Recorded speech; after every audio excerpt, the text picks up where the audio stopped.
Chris van Heerden's story is nothing short of extraordinary.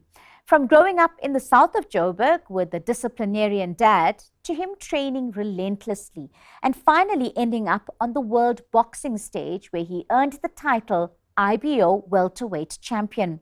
Here's the story of a South African who made us proud.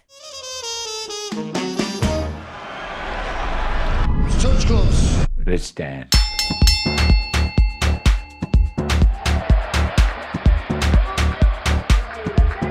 Chris van Heerden is a living legend in the boxing ring. His track record says it all. 28 wins out of 33 fights. He's lost 2 fights, drawn 1, and had a no contest decision once. I'm a former IBO world champion, IBF intercontinental champion, former South African welterweight, undefeated in this country to this day. I've never lost in this country, I'm still undefeated. But away from the ring, he says he's actually just a hopeless romantic. In short, that's who I am. I'm a lover, not a fighter. Hopeless romantic, to myself, honest to the point. Our homeboy grew up in the south of Johannesburg. I'm one of 13 kids. No way. One of 13. Growing up with a dad was very hard. My dad was a fitness fanatic, but my dad was also a businessman. He says his dad, who was in the security business, was a tough taskmaster who had given up on his own dreams of being a world champ himself. And he lost his boxing license early and became a successful businessman. What drew you to boxing? My dad. I did not want to fight. I despised it. There was no love for me in the sport of boxing.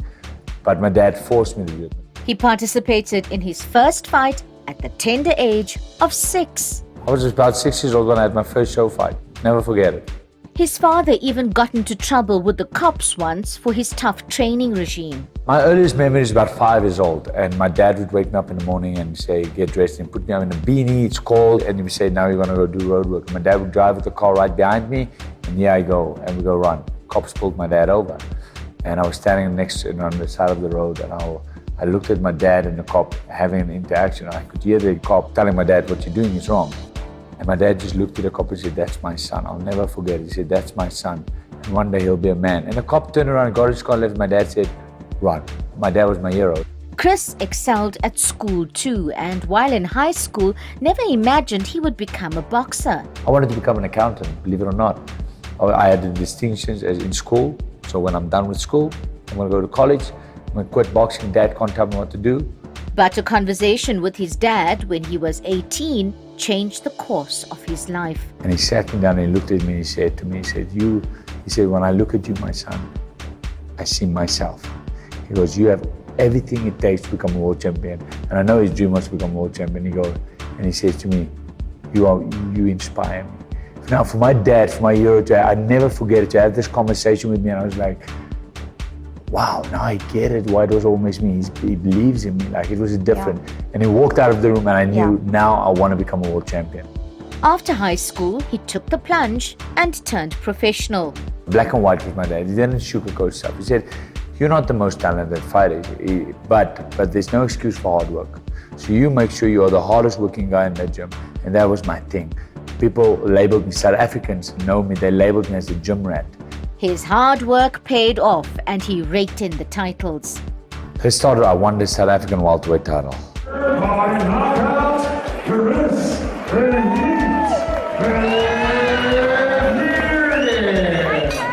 I ended up winning the IBO world title in 2011, then defended it 3 times. Still the IBO welterweight champion of the world, Chris van Heerden. People would hear the titles, but they wouldn't necessarily see the blood, sweat and tears behind those titles. Absolutely. You know what? I have had my darkest days in boxing. He says the fight that scared him the most was the match against Bongani Mwelasi. Everyone raved about this kid. They were like, this is going to be something big. My people, the Afrikaner, was supporting me. And I didn't get that support from the black community. Because they always said, Bongani will destroy you. And I knew, and he did destroy me in the amateur days. And I knew when I have to face this guy in the pros, and I'm gonna have to face him at some point if I want to achieve what I want to achieve.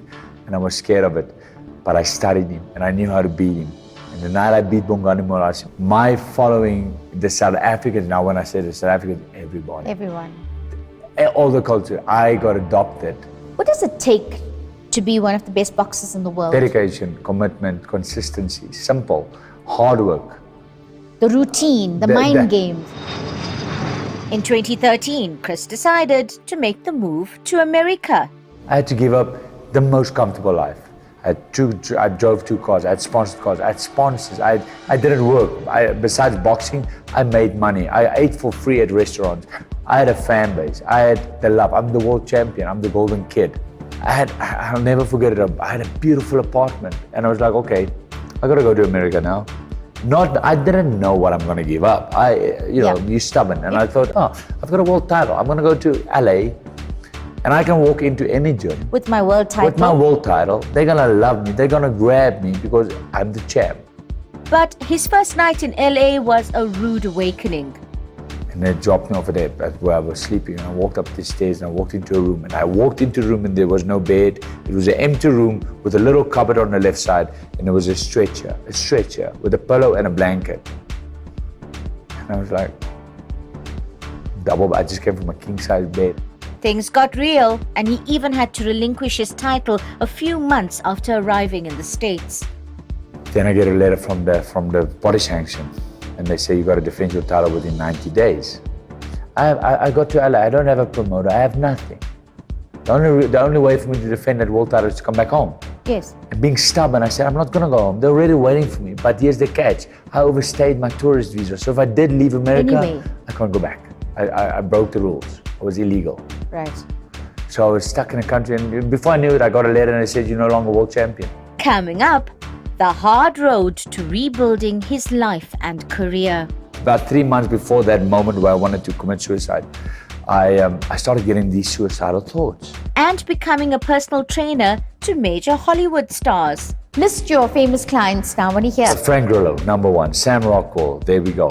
I've trained Charlize Theron, I trained Jennifer Garner.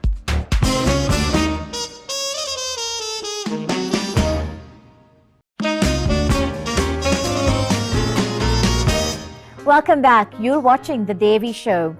As we slide into year-end, something out of the ordinary.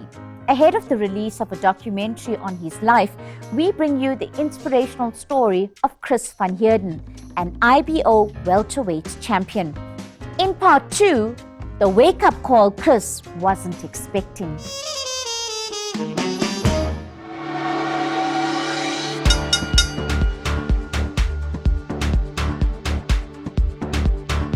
Chris had to rebuild from scratch in a foreign country. So I fell into depression, and we as South Africans have so much pride. And I'm already seen as the champ. About 3 months before that moment where I wanted to commit suicide, I started getting these suicidal thoughts.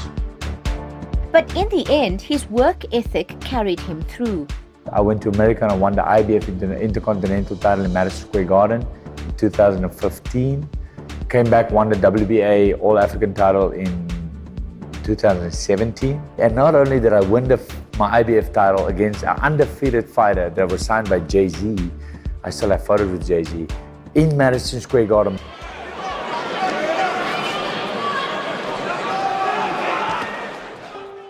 Then, on the 28th of December 2018, Chris's dad was killed after a confrontation with a security guard. His dad was shot in the back. And I got phoned, my manager, obviously, my Facebook went crazy, my social media went crazy. So it was about 6 a.m. in that morning and my manager phoned me up. And I was still asleep, like so through it. And I picked up, and when I picked up that call, the first thing he said, I'm sorry. And when he said, I'm sorry, I just knew my dad's gone. I just knew it. I was like, what do you mean? And he realized I had no idea what's going on. And he said, I'm here for you, just look at your phone. And when I looked at my phone, it was crazy. And then it still didn't hit me. I was like, no, it can't be, man. I just spoke to him. It can't be gone. But the case dragged on for 5 years. With video footage all over YouTube and all of that, it's still pending, it's still going on. It's the story of South Africa, isn't it? Absolutely. In August this year, the perpetrator was finally sentenced to 10 years in jail. But just 3 months after the incident, Chris was back in the ring. I phoned my manager and said, you better get me in trouble. You better get me fighting because that's the one thing my dad wanted me. And my people said, no, take a break. I said, no, I'm ready. I'm motivated. I want to fight. I want to do this. But do you think not that a lot of this also has to do with the fact that people like this don't want to stop for a second to take it in because you're going to fall apart? Absolutely. I now know. I now know that's all I did was I tried to keep myself busy. I tried to avoid what happened. Why was it important for you to continue fighting? Because I haven't achieved what I set out to achieve. Now, this is what a lot of people don't know about me. When I lost my dad, I went to a very hard place because I felt like a failure. I felt like I failed my father. I felt like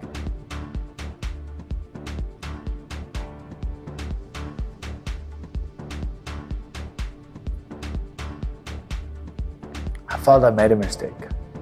And while his boxing career has now taken a back seat, Chris has made a name for himself as a personal trainer to some Hollywood celebs. List your famous clients now. When you hear Sam Rockwell, Frank Grillo, number one. Sam Rockwell, there we go. I've trained Charlize Theron. I've trained Jennifer Garner. I've trained Tobey Maguire. I've trained Mark Wahlberg. I trained Mel Gibson's son. I'm always with Mel Gibson on weekends. The list goes on. And his inspiring life story is being immortalized in a documentary to be released in the coming weeks by producer Asghar Mohammed. The two men have been friends for over a decade. Chris has always sort of got to me and said, listen, you're doing movies, why don't we tell my story? Why don't we go out and we actually motivate the younger generation, give the younger generation some, just to show them what I've done in my life. And if I look at Chris, I look at myself from an entrepreneur's side. I've got the same thing. I mean, there's so much to sort of tell. The film will be released as a 3-part series early next year. What he's achieved in South Africa and what he's taken over to the States. So I think people are going to love his story. Asghar, this is not just a story about a boxer. There are so many layers. That's right. Which layer stands out for you? I think with him leaving South Africa, getting to the States, sort of losing everything, starting off from scratch, starting off again in the States, and making himself in the States. And where he is today, I mean, he's a personal trainer to all the stars. That's the reason for this thing, is I love inspiring people. So I want to inspire the youth of this country to say he's a South African. Look at his story. He made it through hard work. Don't give up. Failing at anything in life does not mean you're a failure. I need people to see that. Although the film is set for international release, Asghar believes the story will resonate deeply with South African audiences. Okay, we've shot already in the States. We've done some shooting in Los Angeles. We're basically shooting now the rest of the story in South Africa. So we're shooting where he started off in South Africa and then his journey to the States. And have you met some of the celebs who Chris trains? I've met Rosalind Ross, which is now Gibson's wife. I've met with her while we were doing the interview. We've met Chris Messina. He's the guy from Nike Air, right? One of the top actors. Chris hopes that we will all take hope and inspiration from his journey and, above all, realize the importance of strong father figures in a son's life. And a lot of people now, they'll be like, yeah, you wouldn't be where you were if you were not your dad. And I'm like, you're right. You're 200% right. Of course, it's my hard work. I still had to make the choice. I still had to get up. I still had to push. So it's my drive. But 200%, if it wasn't for that man, I would have quit a long time ago. I wanted to come home so many times. And then my dad would say, you better not. I believe in you. You better not. How do you come home if your father says, I believe in you? Yeah. And I would go and I would get a little bit further.